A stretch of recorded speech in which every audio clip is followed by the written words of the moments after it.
Hey guys, welcome back to Elvis Car Reviews. I hope that every single one of you is having a beautiful day. In today's video, we are going to review a 2021 Audi RS5 and then show you the differences between this mid-cycle refresh 2021 Audi RS5 versus my 2019 Audi RS5. We will go in detail what's new with this Audi RS5 and what has been carried over from this one and what are the different changes. This is the RS5 Sportback, which is a 4-door saloon. Mine is a 2019 RS5 Coupe.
Before I begin this video, guys, I want to say a special thank you to Audi Buffalo for being kind enough to let me review this beautiful 2021 Audi RS5. It is currently for sale. I will put a link of the vehicle in the description below, so if you are interested, you can come and purchase it.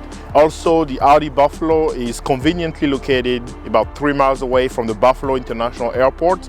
So even if you are watching this video from out of state, if you are interested, you can just fly in. They will pick you up from the airport, come here, work a deal with them, and if you purchase the car, you can drive it back to your state. So like I mentioned in the introduction, this is the 2021 Audi RS5, and by looking at it closely, you can already tell the differences.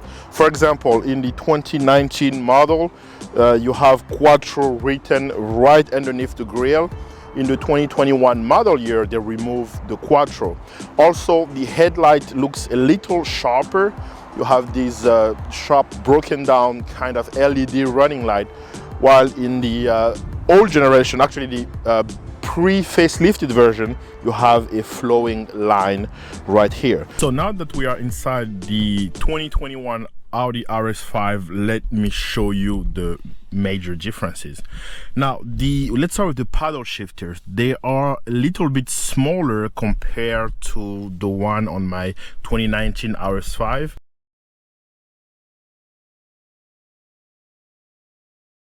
I'm gonna turn it on. And then the display has changed. I mean, the size is still the same, but the display has changed. As you can see, the graphic are a little sharper, and it displays different information. For example, in my RS5, when you press the view button, it takes you to the navigation screen, which this one isn't equipped, so that's why it's not showing.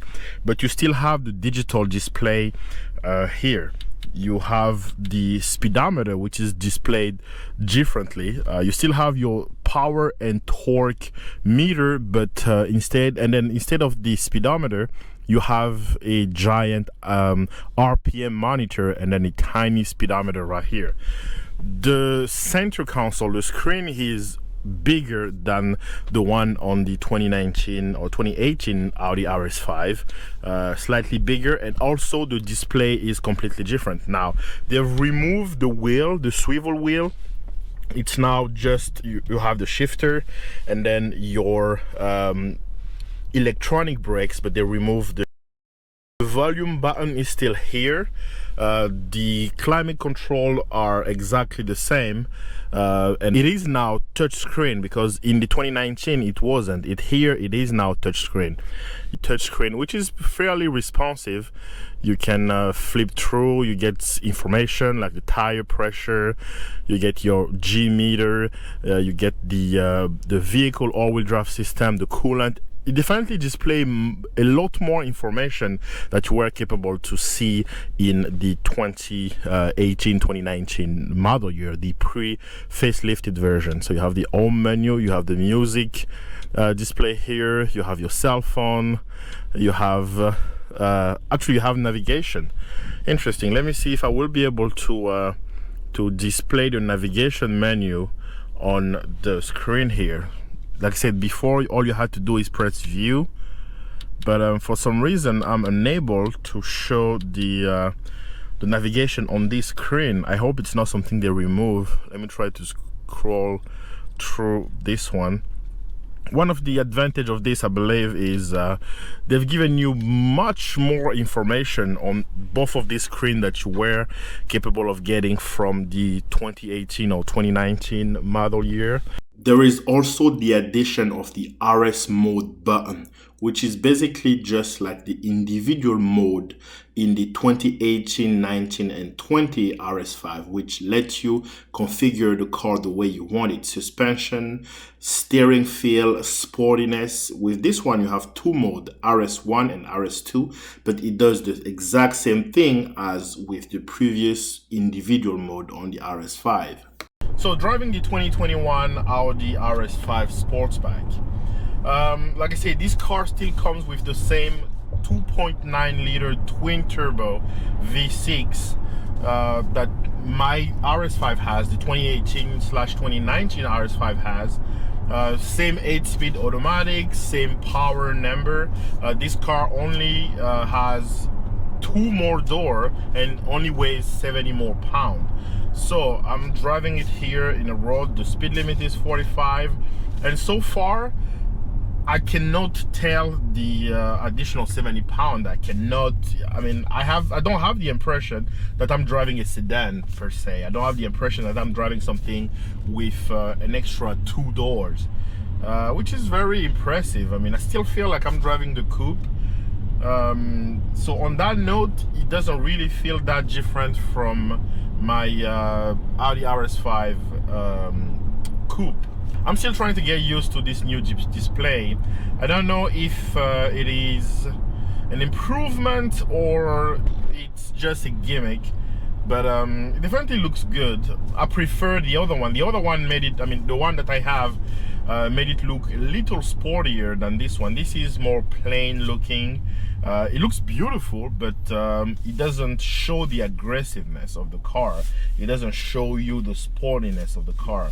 It just looks flat, to be honest. It looks beautiful, but flat.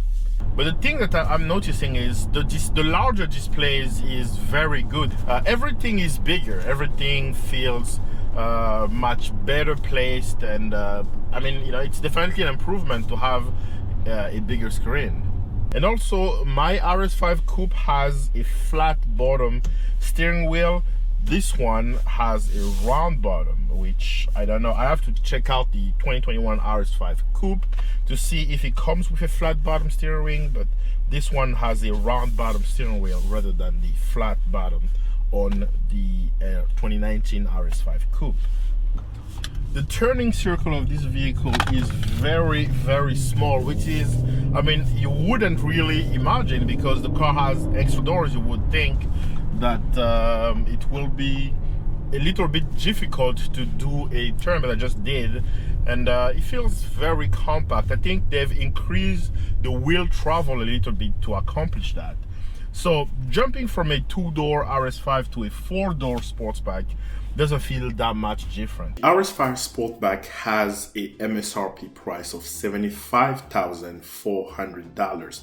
That includes the $1,045 destination charge. It only costs $300 more than the coupe version and only weighs 70 pounds more than the coupe. The only two free colors available when speccing this car are Nardo Gray and Turbo Blue. So we are going to test out the Audi RS5 Sportback Space. This is my normal sitting position. I will now move to the back seat and try to sit behind myself and see how much leg room and headroom I will have.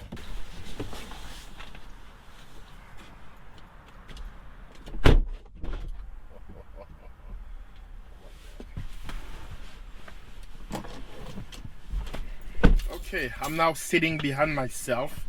My knees are definitely touching behind the driver's seat, and if I try to go back further, my head is hitting the roof. But beside that, I think I can sit here for maybe a 3 or 4 hour drive. I mean, it's not that compromising. The middle seat is definitely unusable. You have this large hump in the middle, so you just can't use the middle seat. However, this car, I will say it's a comfortable vehicle to carry for adults. I mean, I'm 5'9". If you are a little smaller than that, you will be comfortable in the back of this seat. And the average American is 5'9", so you shouldn't have any problem to get into this car. So we are going to check out the size of the trunk of both vehicles. This one is the Coupe, this one is the Sportback. With the Sportback, you actually press the button twice to open it, and it opens. With the Coupe, you press the button a long time and wait for it to open. So obviously the Sportback has way more space, kind of have a higher loading floor, but you have this nice little piece here to avoid scratching the paint. The Coupe also has it, but it is plastic instead of metal, and as you can see, it's quite smaller.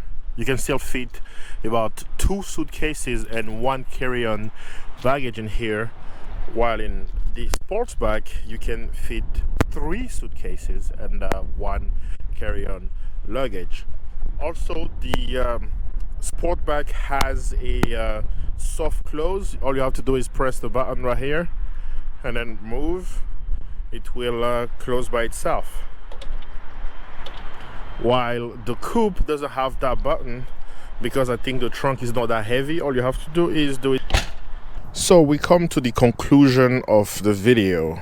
We have the 2021 Audi RS5 and then the 2019 Audi RS5. Thank you guys for watching. I hope you liked the video. If you did, give it a thumbs up. If you are stopping by for the first time, do not forget to subscribe. Let me know your thought in the comment section below. Which one would you get? A RS5 Sportback or RS5 Coupe, and why? And also tell me, do you think the upgrade made on the 2021 facelifted version is worth trading in for, or you think you should be good with your regular RS5?